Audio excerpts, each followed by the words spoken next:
Good morning. Top of the morning to you all. Welcome back to Between Generations, a Life and Two Voices podcast, where my mother and I interview some amazing humans about many different topics. And this morning, we have Esther Garrido again for part two.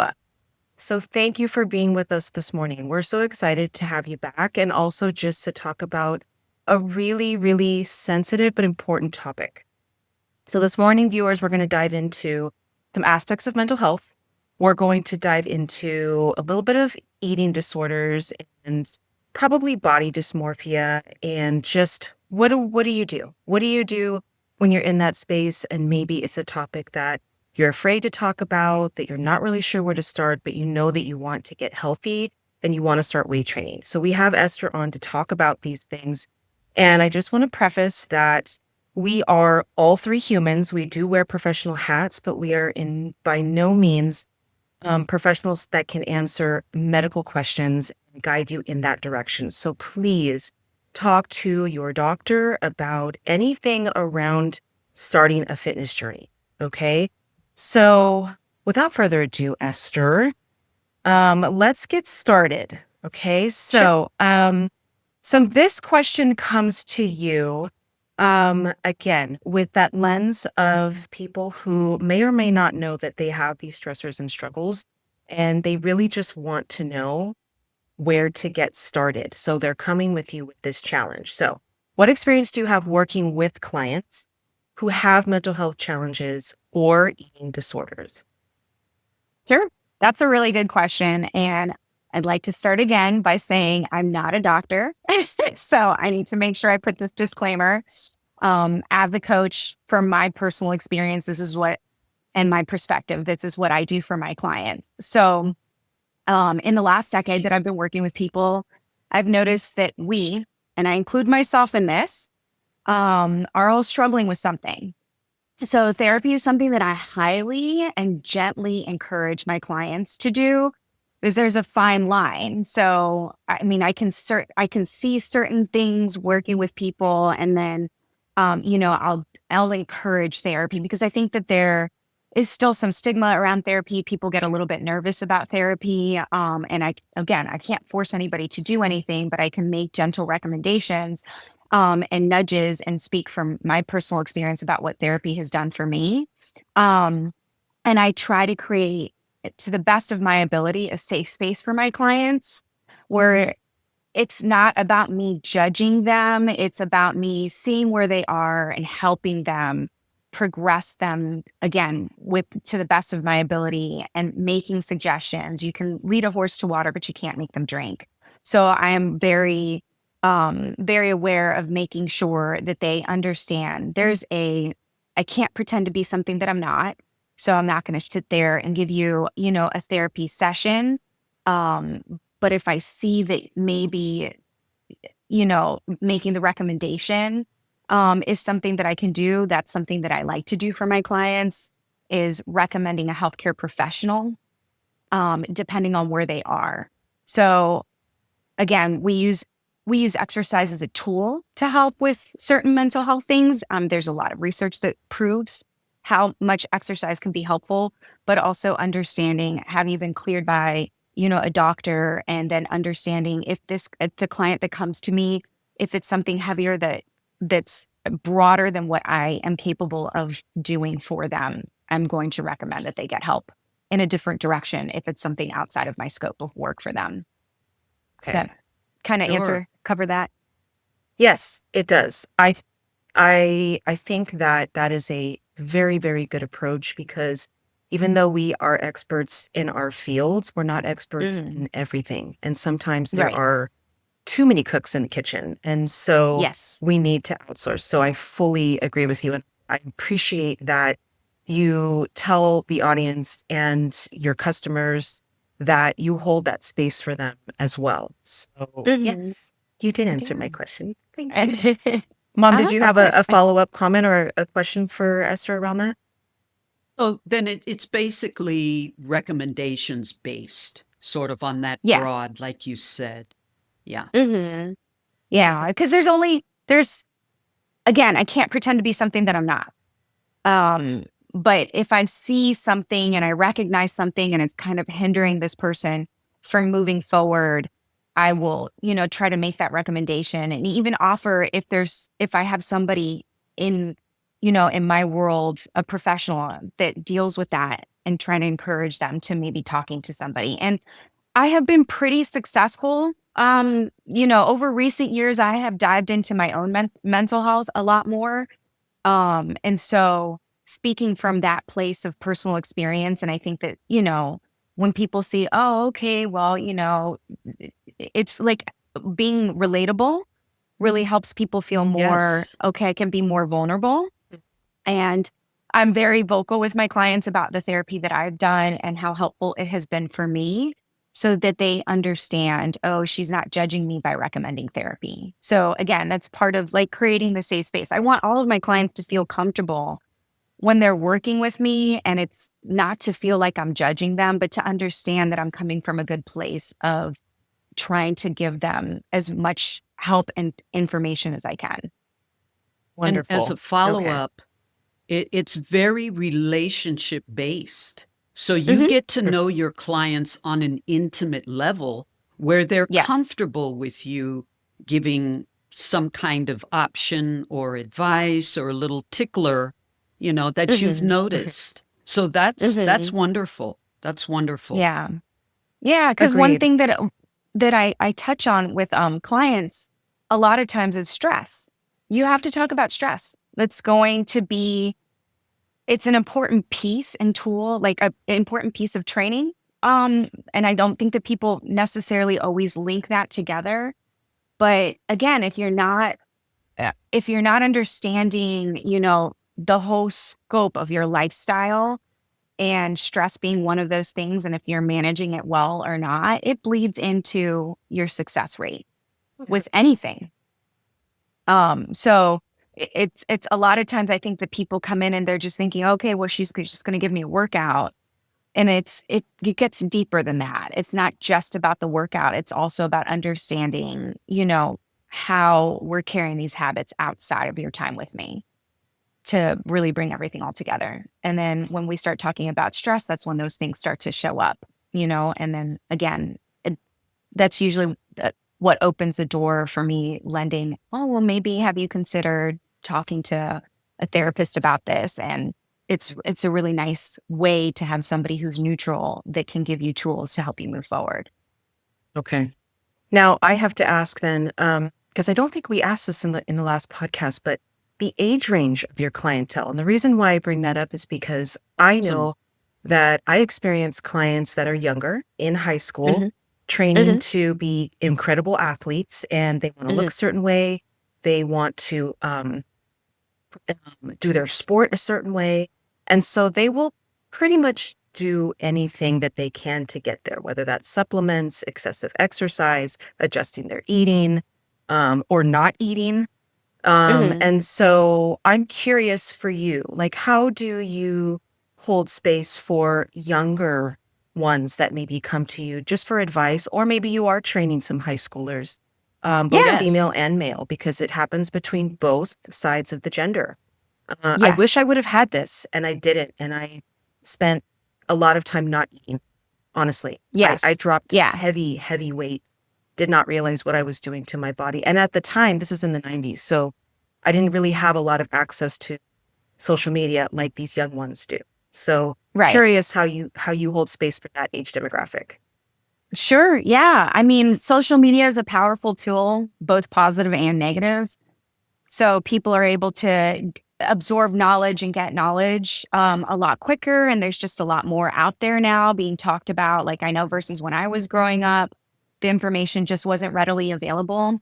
And within my realm of what I can do for my clients is give them tools and give them knowledge. So really diving into understanding what food, what nutrition does for you and using that in a positive way and really Mhm. having the conversation of what does it look like? So tracking food is a very helpful part of that Mhm. and being able to see what they're doing with food and helping them understand, well, so cool. This is great. I see that you enjoy this. And then helping them understand, like, this is something that you definitely can make space for and not make them feel bad about it, but help them understand how maybe that could be something they could be placed in a different part of their day to help them. Or it can be something that we modify and we pull back on. But helping them understand that food doesn't have to be something that's scary or something that's bad. Okay. Yes. So again, it's about giving them knowledge, giving them understanding. But if it's something that's severe, again, this is where I'm going to then tap in the parents and say, this is what I'm noticing.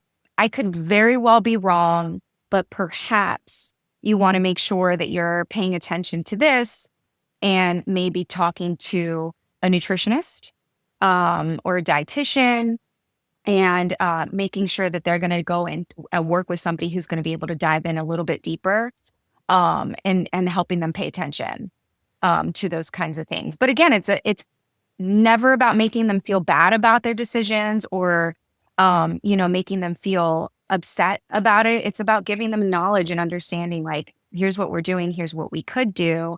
And then, having that visual on their log and teaching them, like, food doesn't have to be a task. It doesn't have to be something that's like so black and white. And there is, because a lot of times people think, oh, well, food, it just has to be like chicken and rice. A lot of times is what I hear people say. It has to be chicken and rice, chicken and rice, chicken and rice, and chicken, rice, and broccoli. I'm like, it doesn't have to be that mundane. And so giving them the understanding and the knowledge of what food is and how that can nourish them and help propel them towards the goals that they're making or they're striving towards is really, really important. Okay. And you Absolutely. do have, That's so funny. Yes, yeah, have a couple of young students, 15, maybe 16. Yeah. The youngest that I have right now is 17. Okay. Yeah. But the youngest client that I can remember off the top of my head right now was 14. Yeah. And just helping them. It's, again, knowledge. Knowledge is power. Teaching Absolutely. people to understand things and teaching people how to dive into things and ask questions about things or further their knowledge on things is important. That's awesome. Well, and what's Okay, really thank you for that. helpful too, Mhm. what's helpful too, Esther, is that you're very instructional. So you will explain, this is what for and why. This is why we're Yeah. doing this, and this is going to Mhm. help this. Mhm. So that's very important. And that's one of the Yeah. reasons why I really enjoyed, I've watched you. So I can say firsthand that, yeah, she's very instructional and educational. So very That's, cool. yeah, I mean, it's the Yay. goal. Again, when you understand the why behind you're doing something, like, why am I doing this? Mhm. It makes it easier, it makes it easier to do it, or it just, even on the days when you're like, "Oh, I don't feel like doing this, but I understand that by not doing this or by doing this, I'm going to either move myself forward, stand still, or go backwards." Preach. That is, Yeah. yes. Yes. I need like snappies for that. That was good. Yeah. Okay. So then, how do you adapt your training style to support someone struggling with anxiety, depression, trauma, or disordered eating? That's a powerhouse great question. one. That's great. Please take your time with that one. Yeah. It doesn't have to all be answered today, but Sure. that was just something that I thought was really important for those probably 4 heavy hitters in mental health, which is what I consistently see and often will diagnose. So for me, I don't know that client's coming in actually really genuinely want to work and learn how to get their body to a safe place where they feel good looking in the mirror. And so they don't know what to ask. All they know is either something they saw on TikTok, something they saw on Instagram, Facebook, whatever. I mean, have at it. Yeah. There's just so many different layers. That's another talk. But yes, that's Yeah. something that I think viewers are very curious about. Like, do I need Yeah. to do, 5 rounds of 50 reps for, 5 different exercises? Like, what do I do here? Yeah, sure. So I have not personally worked with somebody with a severe eating disorder, in the sense of like maybe somebody who's like under eating severely. Um, I know that if I had somebody come, I've being in the gym culture for as long as I have, I've seen it when I've gone to the gym. And my personal thought process, if that was something that I came across, would be immediately to make sure that they're working with a healthcare professional, and a nutritionist of some sort before taking them on as a client, because you have to be like really careful and make sure that you understand that. Because while exercise in most instances is very helpful, depending on the situation, it could also be somewhat harmful if that person has not been cleared by a professional to move forward in that direction. Um, so again, not pretending to be somebody that, that I'm not. Obviously, if I see somebody in either extreme come to me, and as I'm doing my investigation and my interview process with them, if I notice that it's something outside of the realm of what I can do for them, it's not that I'm going to dismiss them, but I'm going to offer them saying, can we get you with a healthcare professional and a nutritionist, and then have you come back to me? And then being able to have access to those people if they allow me to, so that I can make sure that I understand where they are, and build something, cohesive with those professionals for this person. So that's a big thing. But then also when it comes to mental health, we, like I was saying in the last podcast, there's so many articles and research done about how helpful exercise is to helping us manage anxiety and depression, and just giving us that power and understanding where my clients are, and understanding what knowledge I can offer, what habits we can start to implement, breaking it down into pieces, and then moving them forward from there. But again, if it's a severe case, and I believe that it's my job, if it is something that is severe, to say, we need to maybe pull in somebody else outside that can help you, because it might be something much more than what I can offer. Mhm. Okay.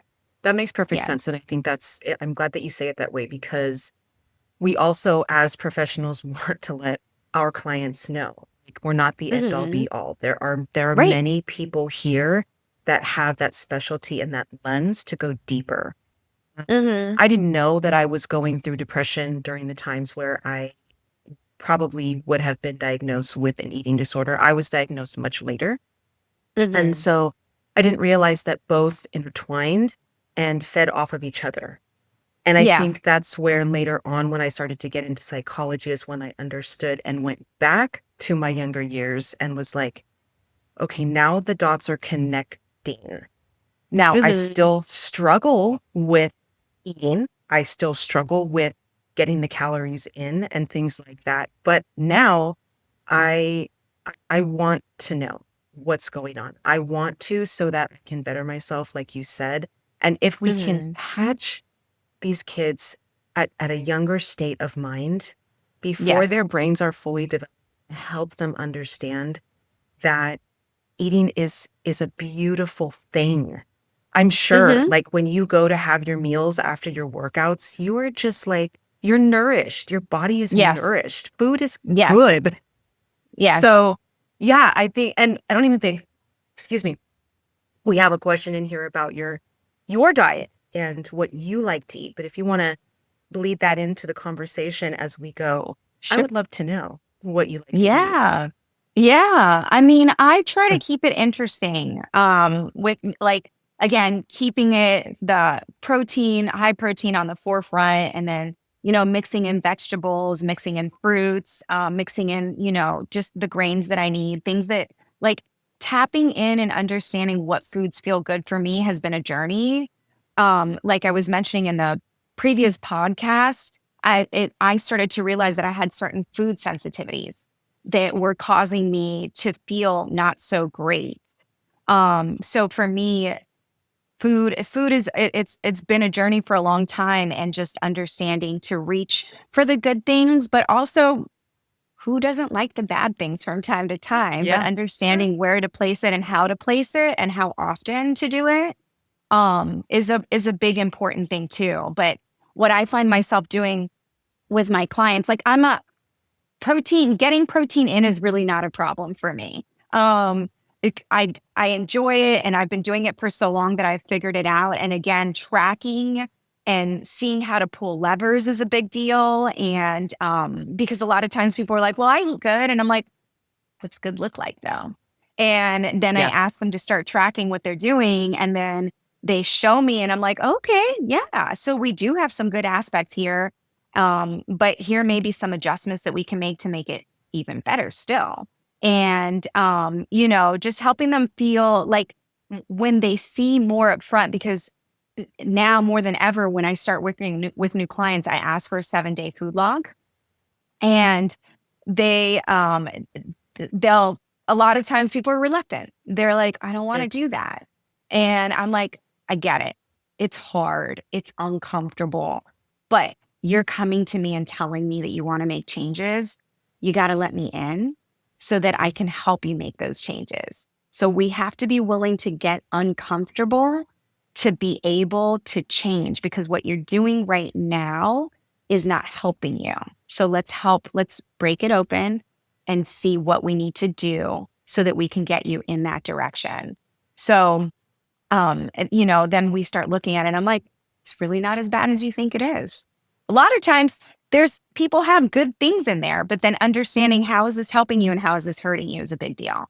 So, yeah, for me with foods, I like fresh. I like to keep it simple. That's just how I am. That's how my mom raised me. She was always one to push the fruits and push the veggies on us. And as I've gotten older, and because this is a world that I live in, the more information I digest, the more I progress with my way of thinking with food, and understanding that it does not have to be scary. It doesn't have to be hard, and it doesn't have to be mundane. Showing my clients that too is a big deal. So talking about different things that they can do, like if they tell me that they have a sweet tooth, a lot of times helping them, maybe figure out a different item that is more helpful towards their goals, that will help them reach, but also not put them in this like angry space where they're like, I just want something sweet. Why can't I eat something sweet? And then it becomes miserable, right? And it's harder to reach towards the goal that you're trying to get to because you feel so restricted. So, yeah, I mean, again, for me, I'm all about the fresh items. That's what works for me. And that's what feels good. And then teaching people how to have fun with that and say that it can be just as good as the other items is a big deal for me, if that makes sense. Yes, it does. And I love that you kind of gave that little analogy about like, let me in. Like that's something that I'm Yes. always telling my clients. I hope that they let me in, because that's where the real Yes. work starts. That's where Exactly. the vulnerability is. And that's where we actually get to the roots of the problem, right? Mm-hmm. Mm-hmm. Okay. Yeah. So then what do you understand about psychological impacts of exercise on individuals with eating disorders? So again, severe eating disorders, like what we were talking about before, I have not had somebody come to me with that. I usually feel, like, again, understanding if I did have somebody come to me like that, understanding how to say, let's have you get cleared first. Let's have you work with a healthcare professional, either a nutritionist or doctor. I need to see that you have been cleared, and doing a thorough analysis. And again, understanding what I am capable of, where my knowledge will allow me to get you, is a big deal for me, because I cannot pretend to be something that I am not.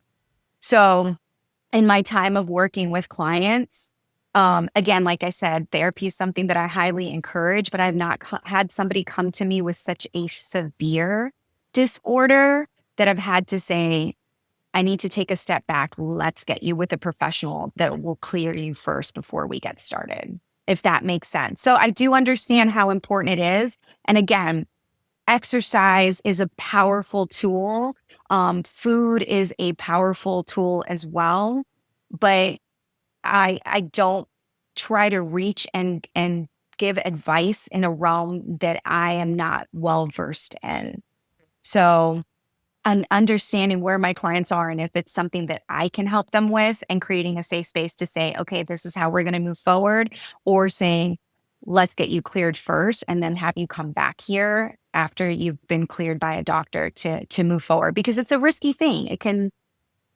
You can cause harm or you can help, but you have to know. And that's, again, I think my job as a trainer, as a coach, is to do a thorough investigation, and understanding where my client lies when it comes mentally, with exercise, with food, with sleeping, and taking care of their stress and hydrating, and what their habits look like on a day-to-day basis.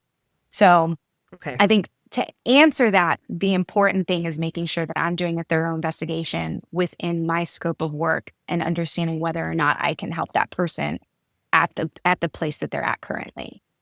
Okay. That makes perfect sense. And I'm going to deviate slightly. Maybe it's not a deviation. It is within the realm of, let's say, for example, I'm going to use myself because this is something that I've been dealing with for a very long time, is standing in front of the mirror and basically just doing a body scan. And over the years, I have been in and out of depression, in and out of not eating for several days, vomiting my food, and just holding back calories so that I can look a certain way. The problem is that I kept seeing the same body and it was driving me crazy.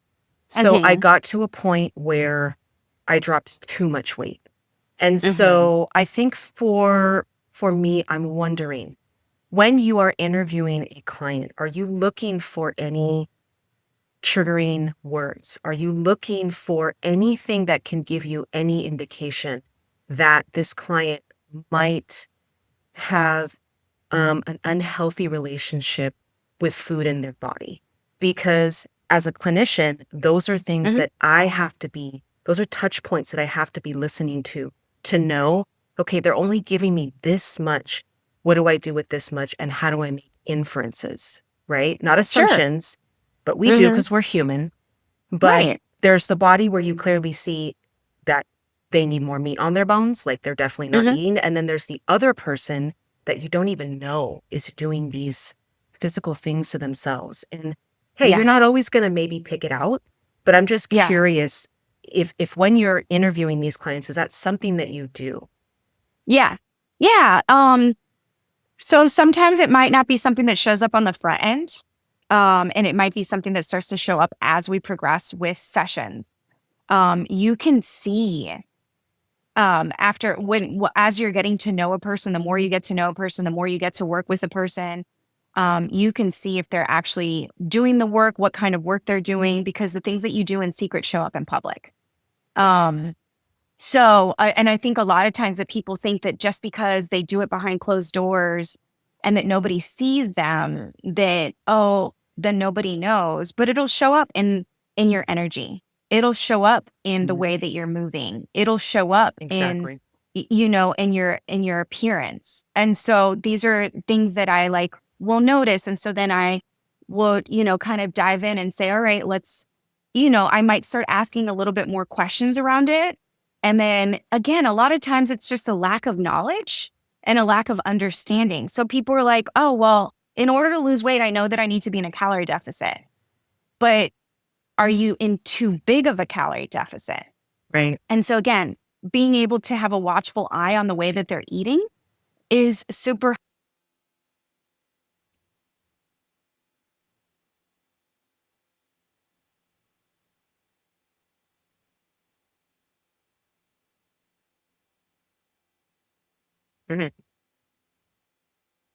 So it's something that's easy for me to take on and for me to see.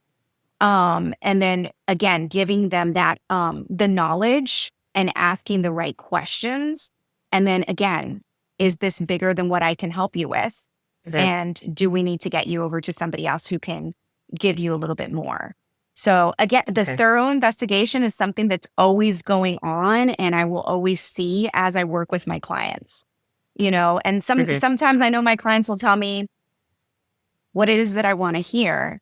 But again, like I said, it shows up with their progression. It shows up with their energy. It shows up with their stress management. It shows up when in a lot of different ways. So it's noticeable. So again, Okay. why people think that they're doing these things privately, they show up publicly. I have to give snaps for that. That is just excellent. Okay. How do you recognize when a client may be using exercise in an unhealthy or compulsive way? Yeah. Again, habits. We're talking about, okay, great. What are you doing outside of training with me? What does that look like? It shows up on them physically. It shows Mhm. up in the conversation that we're having about what's going on in their life. Mhm. And usually they can use it as a stress management tool. So also understanding the difference between obsession and the understanding of creating a new habit is a big deal too. I in the past um, was told that I was obsessed with exercise, and then understanding the difference of obsession and using it as something that helps me manage my stress was a big deal, because when I was told that, I had to dissect it, because I was like, wait a minute, but now you're making it sound like there's something unhealthy. And then working through therapy, my therapist told me, she was like, it's not an obsession. This is what an obsession looks like. So because I dove into that for myself and I worked with a healthcare professional that helped Yeah. me understand what obsessiveness looked like, again, it shows up. So you can see it physically in people, you can hear it when they're talking to you.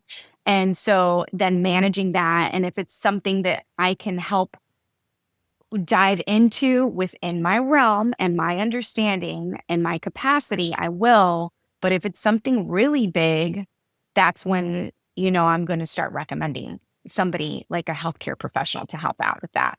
Okay. Okay, great. Because I was going to say, um, when I was in the fitness realm and I was working out, I was working out 7 days a week, 2 hours Mhm, a day, and then some. mhm, And I knew that it was unhealthy, but I wasn't willing to let it go because I was so afraid to gain 1 pound.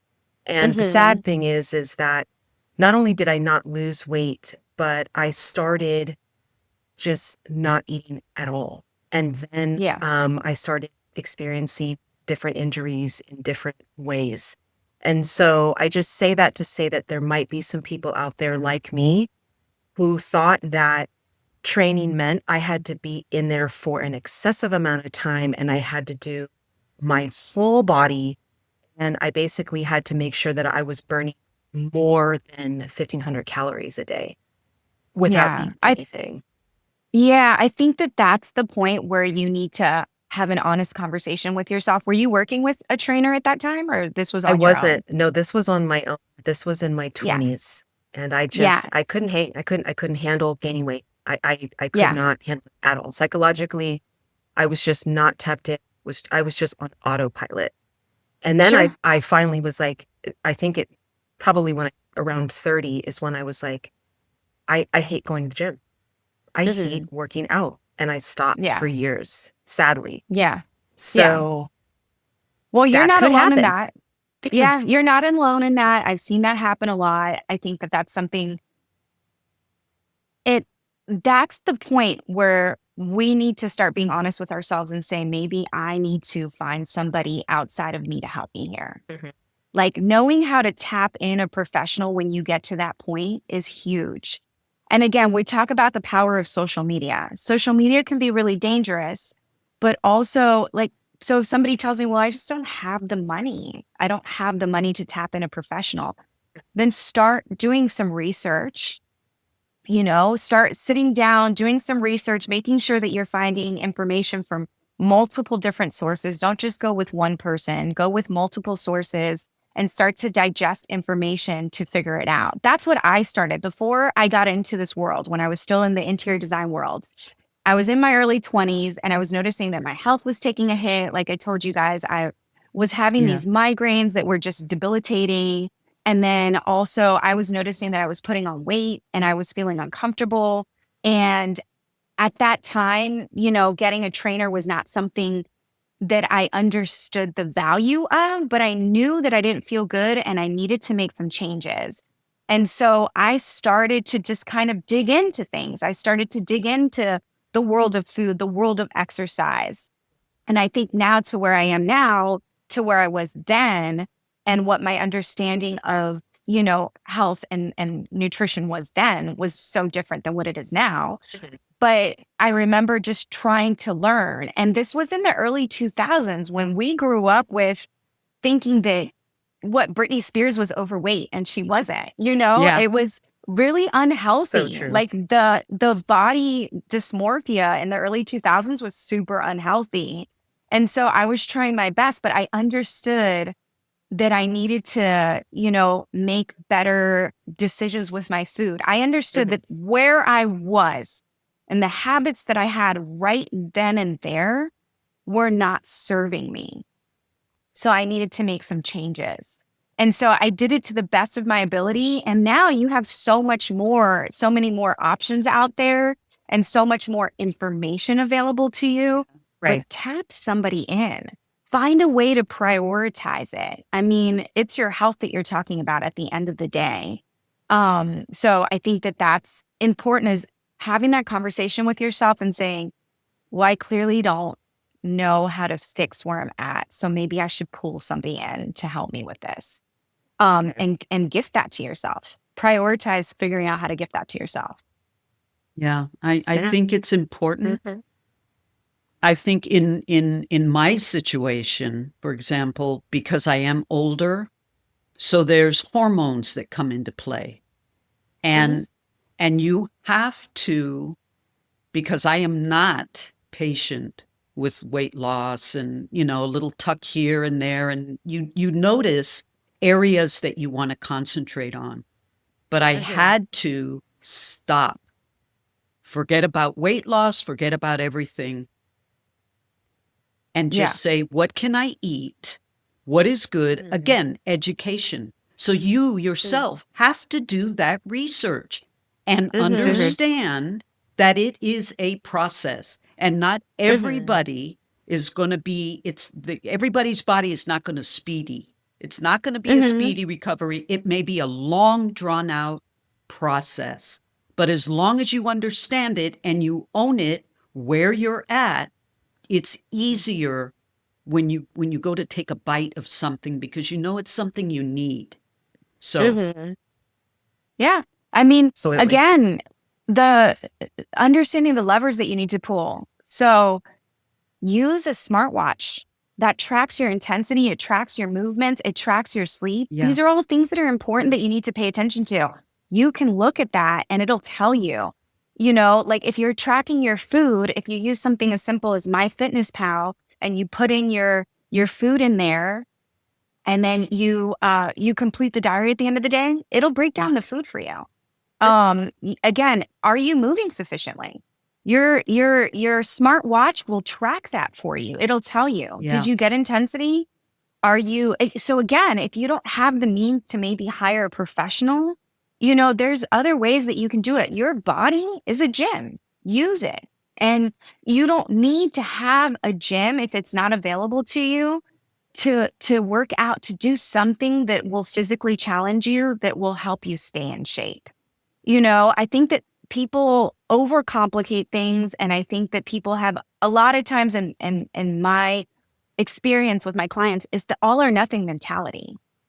And it's either I do a ton or I go overboard or I do nothing at all.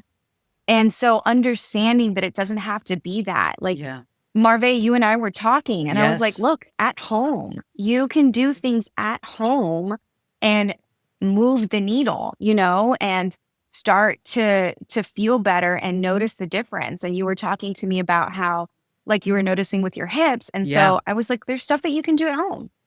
There's stuff that you can do at home. So if you can't like use a professional at the moment, look into check out the content on YouTube. What can I do Yeah. for these things? And check out the content about food. Start understanding food. How do I nourish myself better? Tap in the things that you do have available to you. But again, if you hit a plateau and you don't feel like you're making progress, find a way to prioritize getting yourself somebody who can help you. I mean, it's worth it. At the end of the day, you're talking about your health. Yeah. No, And that should be at is the an excellent forefront. response. Yeah. Absolutely. Very much so. And you've already kind of touched on this throughout all of that. Oh, sorry, Mom, go ahead. No. I just wanted to follow up with food can be fun. It's very communal. It's very relational. And the way you put spices on something that's very simple is very good on the palate, just be creative that way. You have to learn if you're not.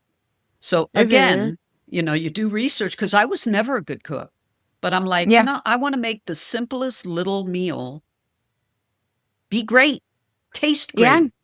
Yeah. And I'll tell clients, like, a big thing that a lot of people like to eat is Chipotle. I'm like, great, make it at home. They're like, what?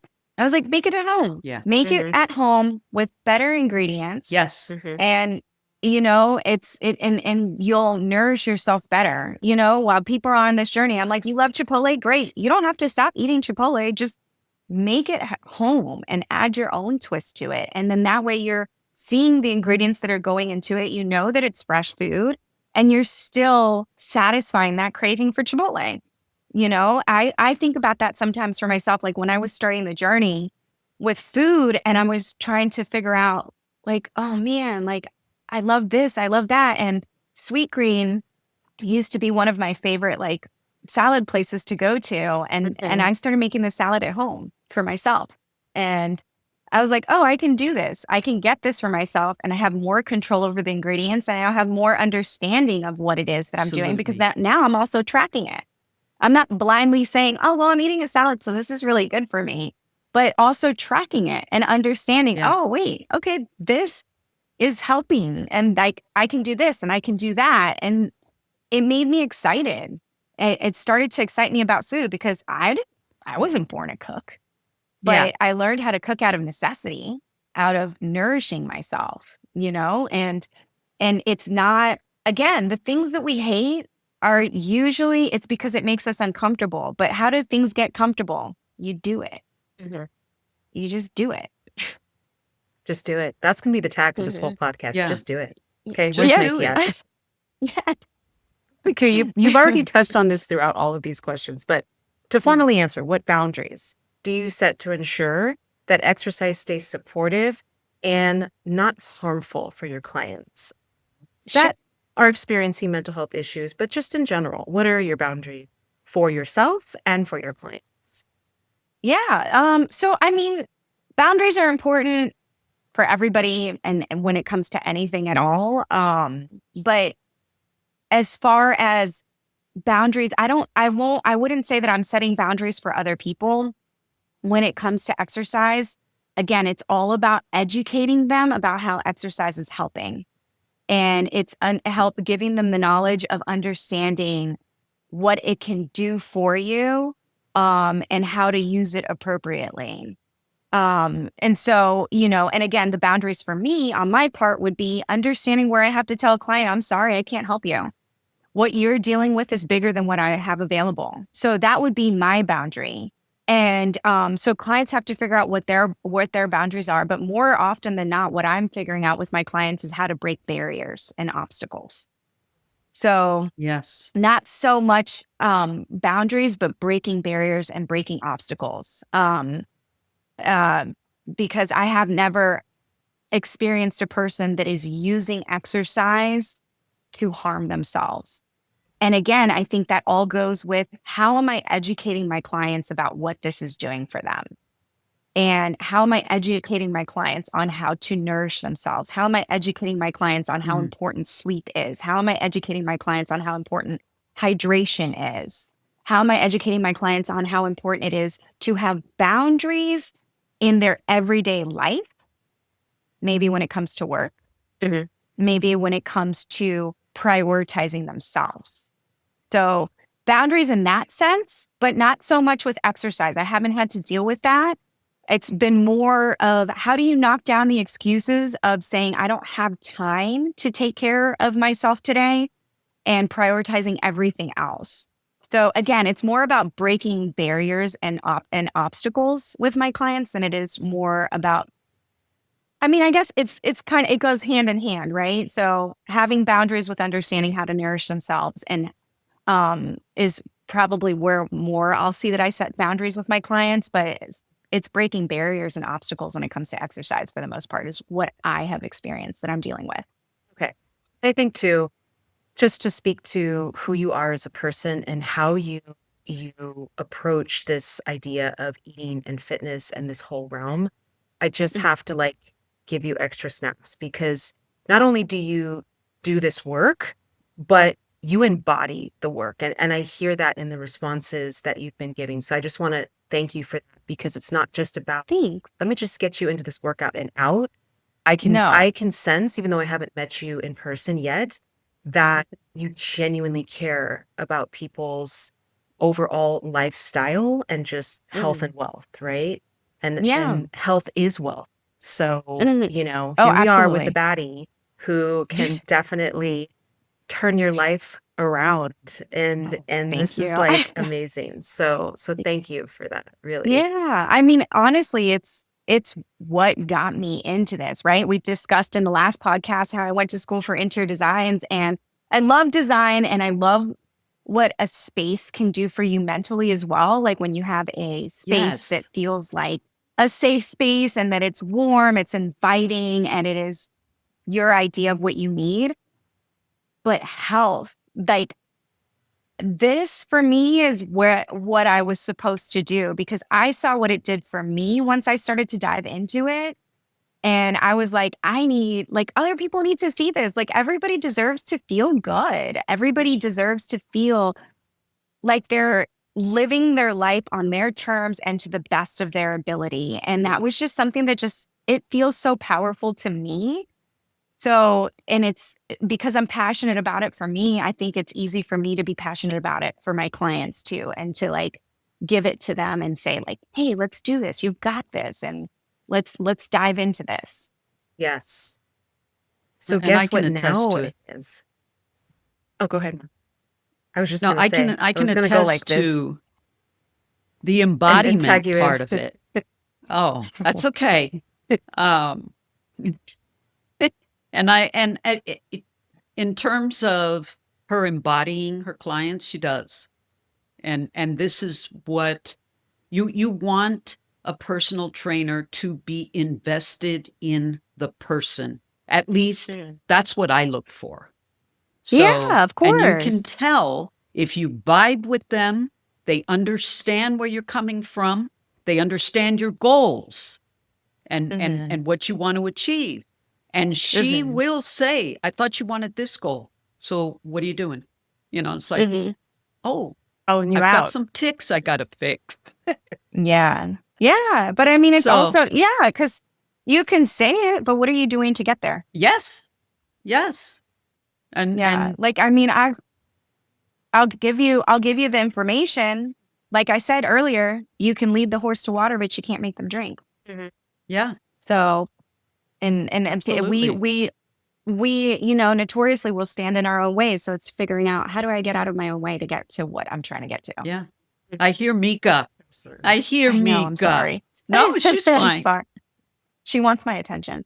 She does. That she's like, it's my turn. Yeah. She'll bring Yeah, her. Well, it is my mama's turn. So that's why I was doing this. I was like, tag you in. Yeah, yeah, High yeah. five. Yeah. But I thought I would just kind of go, I hear Mika and I know her because she'll bring her to the studio. So, Yes, um, she comes to work with me every day. This is yeah. my little buddy. She embodies exercise too. She's No, she 15 does. and everybody's always like, wow, she's 15. And I mean, her little face is white, like all the little white hairs and everything. So you can see that she's an older dog, but she moves like a younger dog. And Yeah. the same way that I apply taking care of myself, I apply taking care of her too. I'm very particular about the diet that she has. I'm particular about how much movement she gets. So yeah. Yeah. Yeah. Yeah. Mhm. So we Yeah. may have touched a little bit on some of this, but how do you create a safe and non-judgmental space for clients to share their relationship with food and movement? Sure. I think that that's a great question. Um, so for me, we all have an idea of what personal training looks like. So a lot of times I get people that'll come in and they're kind of terrified to start working with me. Um, because they have an idea. They're like, oh, this is going to be miserable. I'm going to hate this. They're Yeah. reluctant to get started. because it's like, well, I'm here because I have to be here because something needs to change.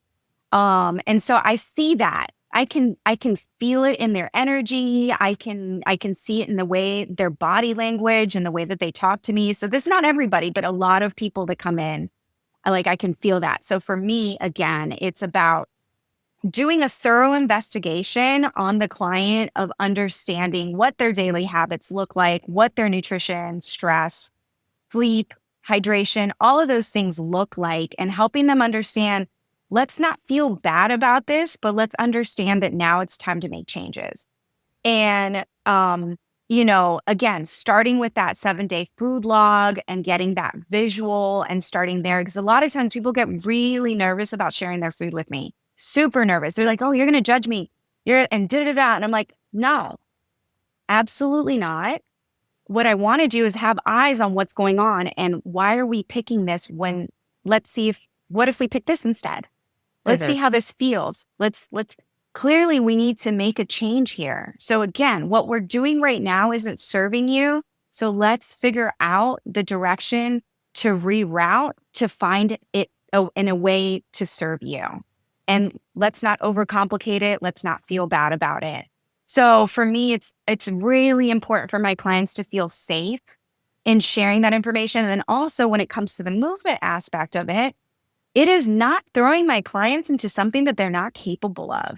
Again, thorough investigation on my part, where I am doing a movement assessment with you and I am seeing how you're moving and recognizing, okay, so this is where we are, and making you feel good about it and understand how to do it, and then progressing you the way that I need to. I mean, I can't tell you how many times that it's part of my assessment to do a press of some sort. And so I'll do push-ups. And so I'll tell my client, right, we're going to do push-up now. And oh, no, I can't do a push-up. But then, starting with something like a push-up on an incline and then them seeing, oh, wait, I can do a push-up. I'm like, yeah, you can do a push-up. And guess what? Now we're going to go over and do a squat. And oh, no, I can't squat. But then modifying it to where they are and then teaching them. And then they are like, oh, wait, I can do it.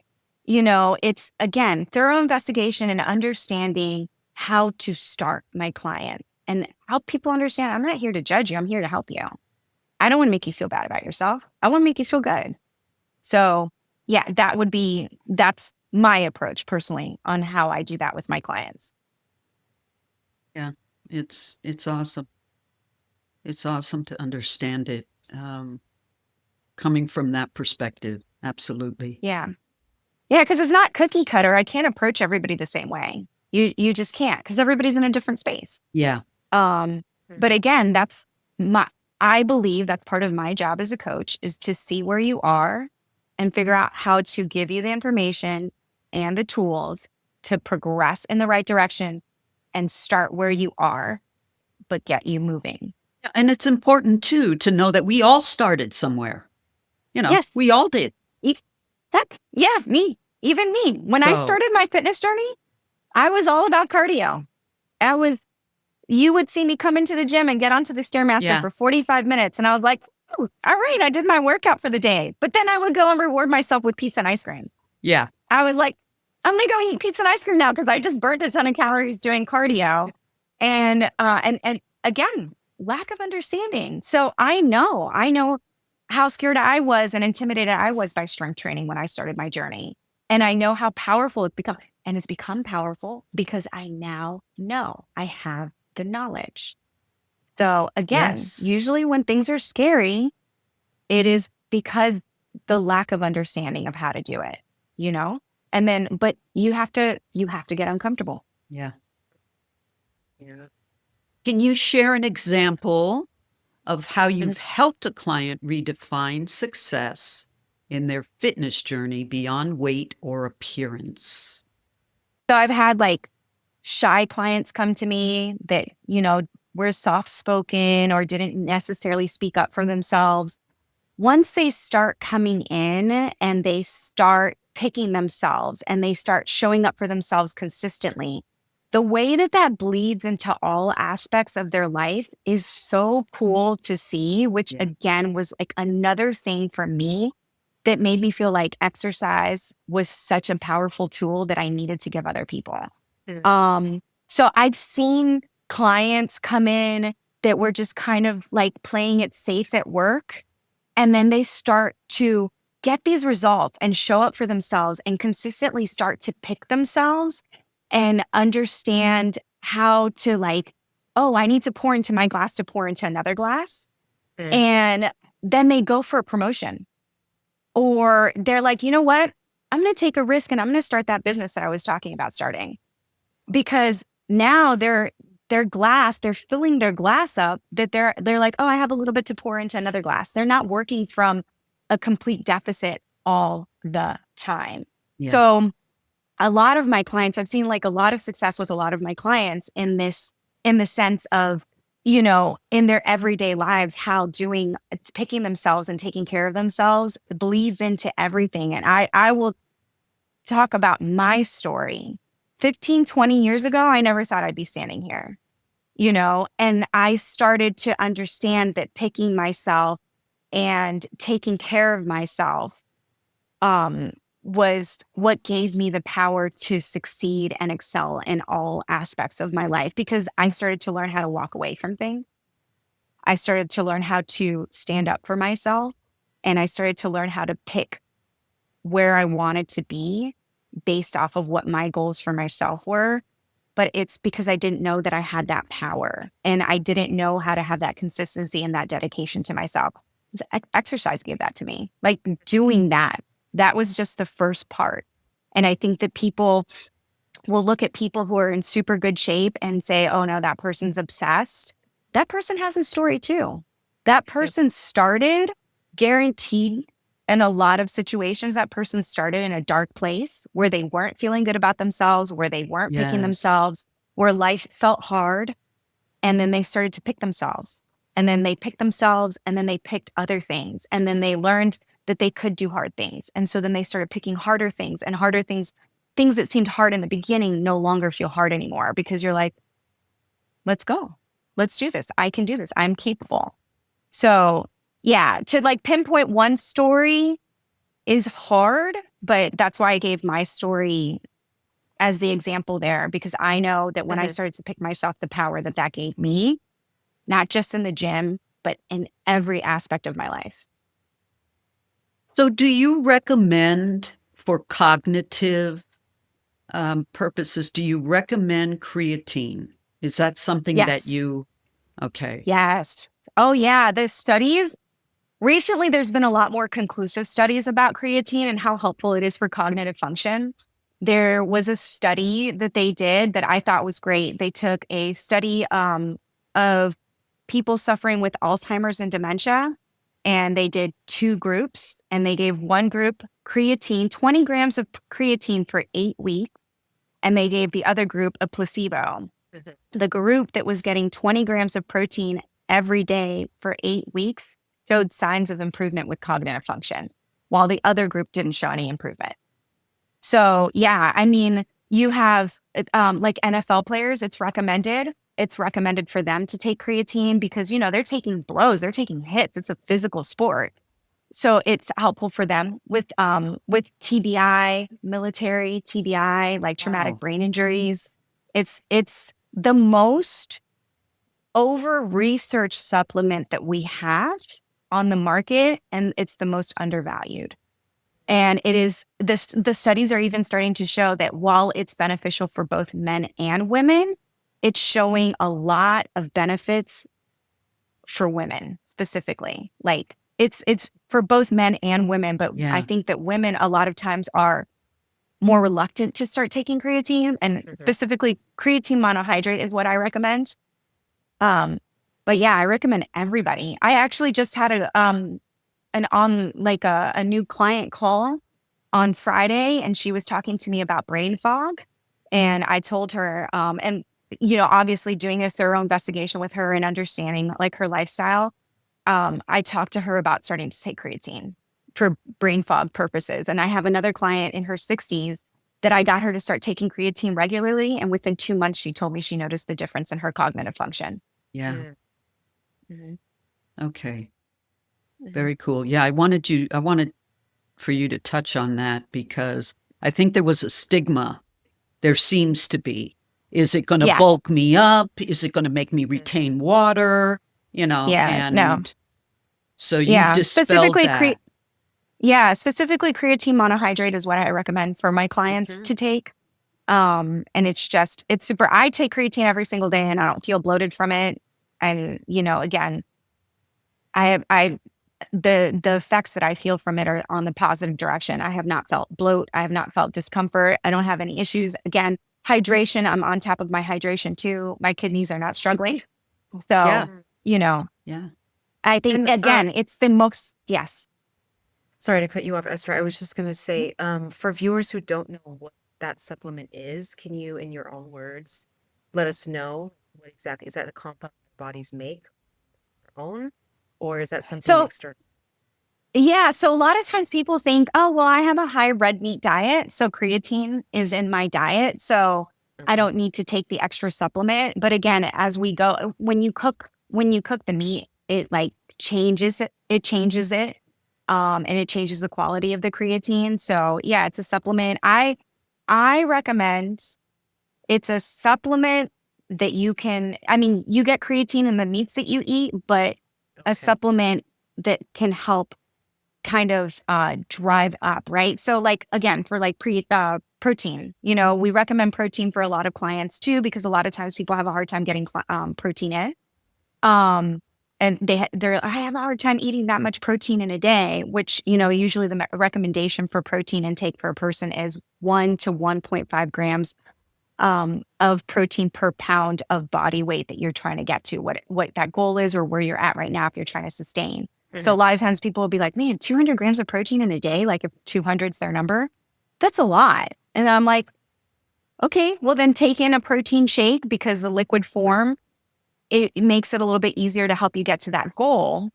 Again, there's a lot more conversation that goes into that, but just that supplementation. But on top of that, you want to have a diet that is whole foods, that is going to nourish your body, and on top of, maybe using the supplementation. So creatine would be a supplement that if you don't have enough creatine, that can help you drive it up. And again, it's a recommendation for everybody to take. I don't care who you are, take it. Okay. Take creatine. I'm saying it again. Take creatine.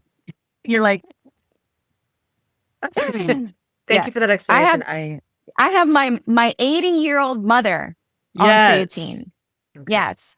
I'm trying to keep her cognitive function strong, and she Yeah. weight trains. She weight trains about six days a week, because it makes her feel good, and it makes her feel capable, and it keeps her strong. And yeah. That's so amazing. That's so PSA. amazing. Yeah. So what signs do you look for that indicate a client is building a healthier relationship with exercise and their body? Yeah. I think we touched a little bit on this before, Yeah. but the way they show up for themselves. Yes. And I think, again, being able to really see, I've been doing this for a long time. And I think that if I wasn't doing this, I'd probably maybe be doing something with psychology, because it's just really interesting to understand and learn to read between the lines with people. But the way that people show up for themselves says a lot. The energy that they give me in their workouts, the way that they talk about food, and the way that they're showing up for themselves outside of their sessions, because I talk about these things, right? We're diving into your lifestyle. We're diving into your day-to-day habits. So that says a lot. And the way that people dress for their workouts, believe it or not all the time, but a lot of times says things too.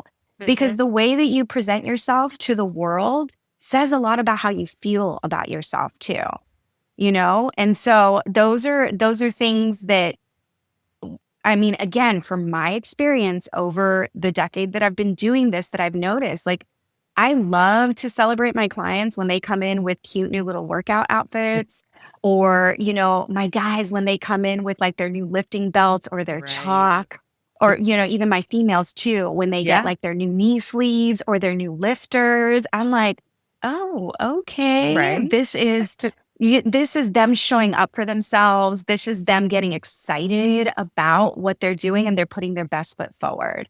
So those little things, the way that people show up for themselves, the way that people present themselves is very, very telling. Well, and you can also see in the progress that they're making, Yeah. with When I their say building. show up for themselves, that's what Yeah. I encompass that into that as Yeah. well. Yeah. If I see you making progress, yeah, you're showing up for yourself. Absolutely. If you come in and you're like diving into these workouts, you're killing these workouts and showing up with the energy, that again, that's part of showing up for yourself. It's all encompassing. Well, and then I do the opposite. So I show up in the worst outfit, like a raggedy t-shirt, because I'm comfortable with where I'm at. Yeah. And I don't care. I used to be that one that said, I have to go out and buy all the clothes, and then I'll go out and build, the muscle and all of that. Well, now I'm just like, this is it. But I'm happy. Yeah. And as long as you can see results, yay. Yes.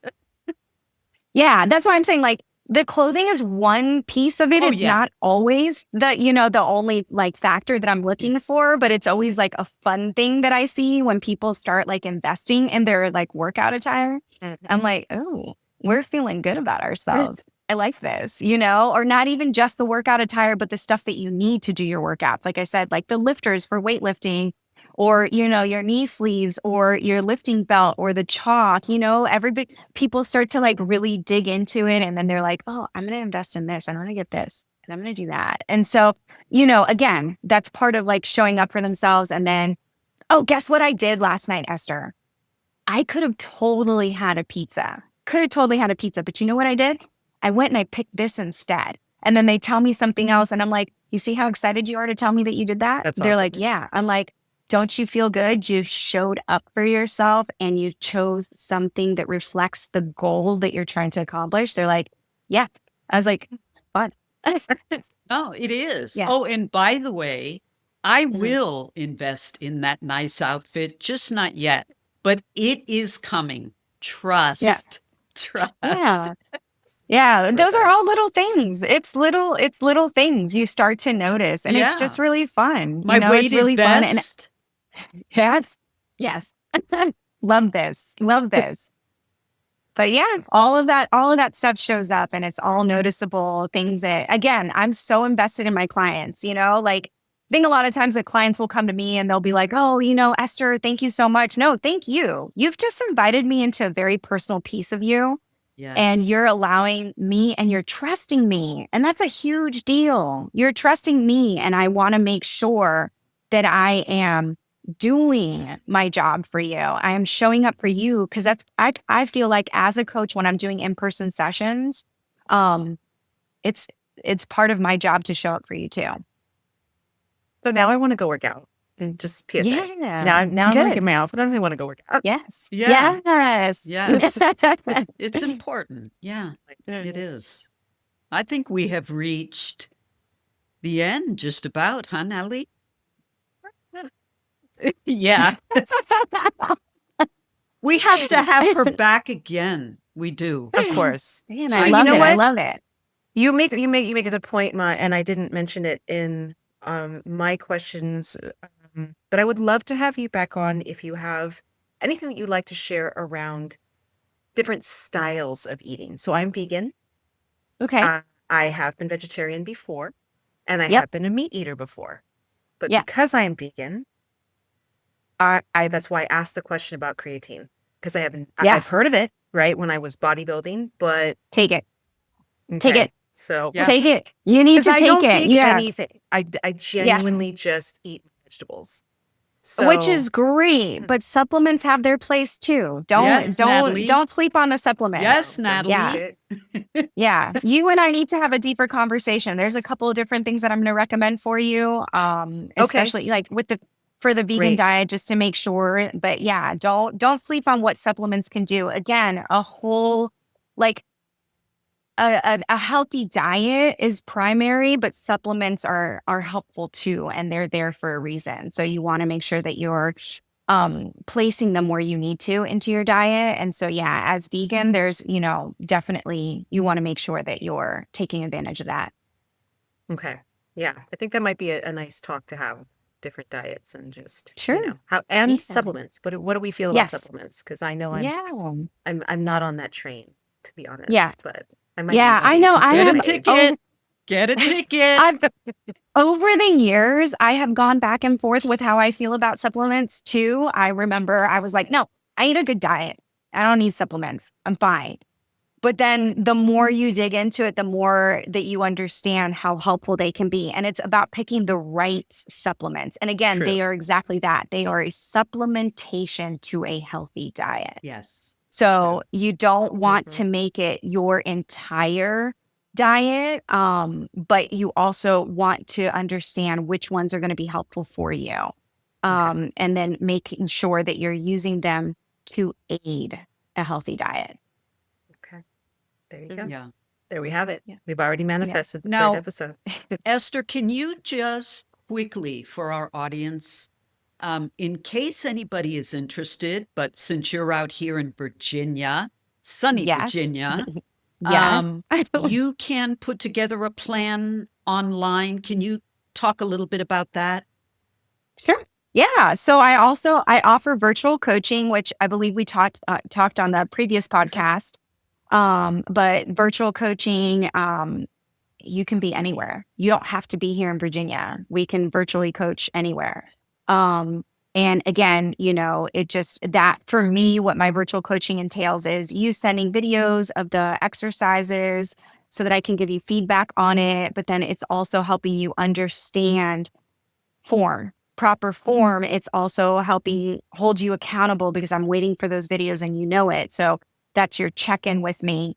And then I do weekly phone calls with my clients to go over, okay, what's this week look like and where are you scheduling these workouts? Because believe it or not, like sometimes people like in the beginning have a hard time understanding schedule your workout so that it doesn't become like a last minute thing and then you just miss it. Like make it mandatory. So we talk about setting your intentions for that. Then I will talk to you. We'll open your food log. We'll go through your food log. What were the challenges this week? What do you feel like you're having a hard time with? And let's break that open and dive into that. And then, we're talking about your stress levels. Are you managing that well? What are you doing with your sleep? Are you taking care of your sleep? Because Yes. unfortunately, a lot of times that's what suffers for people that your sleep will take a hit, but then also understanding how important sleep is. So, just having those weekly phone calls where you get to have that in-person conversation. And I started doing the weekly phone calls. I started doing this a few months ago with my clients because I was noticing there was like a disconnect for my clients. But then I started doing the weekly phone calls and my clients are like, this is amazing because I know I'm going to talk to you every single week, the same time, the Absolutely. same day. I know that I need to have all of these things completed and it just helps hold them accountable in a different way. And they can also bounce a lot of maybe some of their obstacles off of me more regularly versus, just sending me a video and me giving you feedback. Mm. So I like to be as hands-on as I can with my clients and very detailed with my clients in what it is that we're doing and how we're developing things. And if I don't think that we're a good fit as client coach, I will recommend another great coach. Right. I don't want people to feel like, oh, well, I tried, so I got nowhere. No, it's all right. Maybe I wasn't the fit for you, but it doesn't mean that I won't recommend somebody who could be a fit for you. It's like fitness therapy. Yes. Yeah. I'll call it fitness therapy. Yep. It I like is. it. Mhm. And we all need one in some Yeah, form or yeah. fashion. Yeah. Yeah. So yeah, I mean, again, my Instagram handle for my coaching page is the Black Widow 05. And if you send me a message there, we can chit chat. And then my website for my studio where we offer in-person one-on-one training as well as virtual coaching is traininged.com. And another thing that we're looking at, actually, we just added this this week is kettlebell training and calisthenics. Oh, Yeah. wow. Okay, I'll go learn. Yeah. Yeah. So we're gonna Oh, I start love doing the like kettlebell. yeah. So we're doing small group training for that. Cool. Very cool. Very cool. Yeah. Yes. So we are going to have her back. Yeah. Natalie, do you want to close? Do you have Sure. anything Well, before? I mean, in closing, thank you for this time. This was a Absolutely. great talk about a lot of different things, but important things that our viewers probably are scared to ask and just needed a little bit of context around it. Of course, we are Yeah. not medical professionals, so please do talk to your doctor about the changes that you want to make in your life. But Esther can reach you from all corners of the earth. Right. So That's right. So please Yeah. reach out to her. We will put her information below so you can find her. Go check out her social media handles. And also, please, viewers, send us questions, follow-up questions that you have. We're happy to answer those. Send them off to Esther so we can get them answered. And we've enjoyed having you on.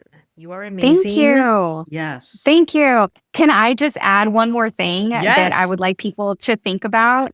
Absolutely. Remember, no matter what it is that you're going through, you are not alone. So the best thing that you can do for yourself is reach out to somebody.